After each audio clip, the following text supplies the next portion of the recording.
Alors, bonjour à tous. On se retrouve aujourd'hui pour parler de la deuxième partie du programme sur lequel on va travailler cette semaine, à savoir le repérage.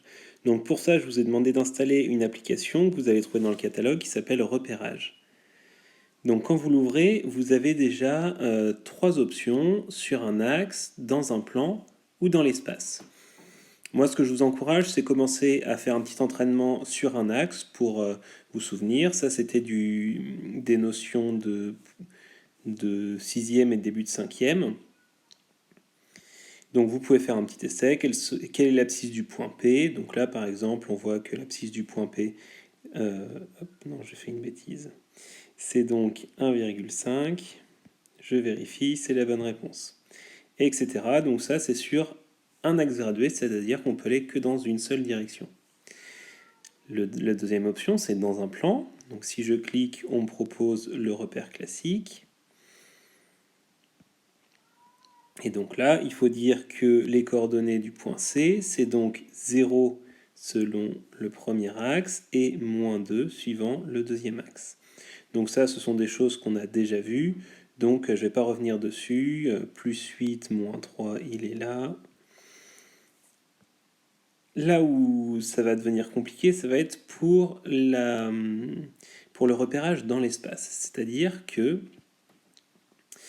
si vous essayez de vous repérer dans l'espace, c'est-à-dire que là on n'est plus uniquement dans un plan, c'est-à-dire sur une feuille de papier, mais on peut se déplacer dans n'importe quelle direction. Et bien à ce moment-là, pour repérer le point F qui clignote ici, il faut que je parte de l'origine. L'origine, il est repéré en général par le point O. Et on est en trois dimensions, on va donc pouvoir se déplacer dans trois directions différentes. La première direction, elle est repérée par le point I, qui est là, donc ça c'est la première direction. La deuxième direction, elle est repérée par le point J, qui est là. Et la troisième par le point K. C'est toujours dans l'ordre alphabétique, I, J, K, premier, deuxième, troisième axe. Donc là, par exemple, si je pars de l'origine pour aller jusqu'à mon point F, il faut que j'aille 1, 2 longueurs dans la direction de J. Donc ça veut dire que le J, donc le deuxième nombre, il faut que je mette 2. Ensuite, au niveau du K, je vois qu'il faut que j'aille vers le haut de une case.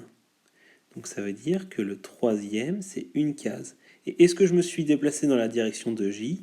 Non, pas du tout. Donc je mets 0 ici. Il y a un deuxième type de question qu'on peut vous poser, c'est placer le point H et on vous donne les coordonnées. Donc 1, 1, 2, I, J, K.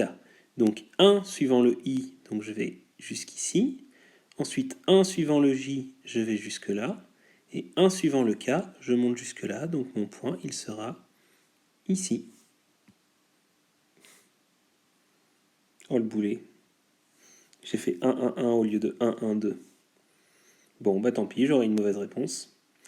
Quelles sont les coordonnées du point E? Donc là, je compte 1 suivant le I, 2 suivant le J et 1 suivant le K. Donc 1, 2, 1. Place le point A de coordonnées 2, 0, 1. Alors j'essaie de ne pas faire le boulet. 2, 1, 2, 0, donc je ne me déplace pas suivant le J, et 1 suivant le K, donc j'arrive là. J'ai continué ma série de 10 pour ceux qui ont besoin de plus d'entraînement. Ceux qui ont compris, vous pouvez arrêter là la vidéo et aller vous entraîner sur cette application. Alors, les coordonnées du point A, donc là je me déplace de 1 suivant le I et de 1, 2, 3, 4 suivant le K. Donc ça fait 1, 0, 4. Le point A de coordonnées 0 suivant le I, 2 suivant le J, donc j'arrive jusque là, et 1 suivant le K, je monte de 1, donc j'arrive ici. Le point F, donc je me décale de 1 suivant le I, et de 2 suivant le J. Et je ne monte pas, donc c'est 0 suivant le K.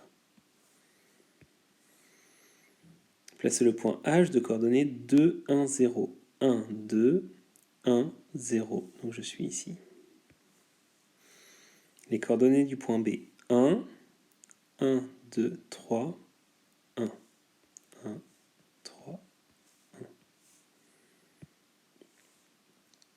Placez le point de coordonnées 2, donc 1, 2, 1, 1, 2. Ok, 9 sur 10. Voilà, c'était tout ce que je voulais vous montrer pour aujourd'hui. Je vous dis bon courage pour tout ça.